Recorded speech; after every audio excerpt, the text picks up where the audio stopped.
ഞാൻ അവൻ്റെ മെസ്സേജിന് റിപ്ലൈ കൊടുത്തില്ല. പറയൂ. He didn't reply to my. ഈ മെസ്സേജ് എന്ന് പറയുന്നത് നമുക്കൊരു സുഖമുണ്ടല്ലേ. അത് എന്ത് പറയുക ശരി, മസാജ് എന്നൊരു സുഖമാണ് മെസ്സേജ് എന്ന് പറയുന്നത്. ആക്ച്വലി മെസ്സേജ് അല്ല, മെസ്സേജ്. ഇംഗ്ലീഷിൽ AGE എന്ന് കാണുന്നതൊക്കെ ഏജ് അല്ല, ഇജ് ആയിരിക്കും പലതും. For example bandage. പറഞ്ഞേ.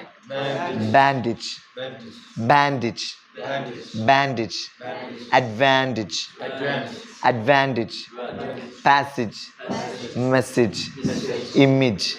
ഇമേജ് അല്ല, ഇമേജ്. നമുക്ക് സ്വപ്നത്തിൽ പോലും ആലോചിക്കാൻ പറ്റില്ല. എന്ത് image, image, image. Bandage, village.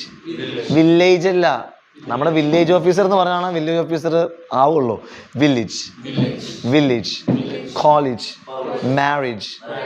Then can you name a few words with the ends with the AGE? Passage. Passage അല്ല, പാസേജ്. അപ്പം ഇനി മെസ്സേജ് വേണ്ട, മെസ്സേജ്. ഹോസ്റ്റേജ്, ഹോസ്റ്റേജ് ആണെന്ന് സംശയമുണ്ട്. Let me check.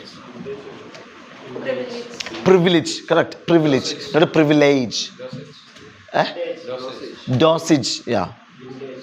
Sorry, vintage. Vintage car, vintage ആവാൻ സാധ്യതയുണ്ട്. Okay.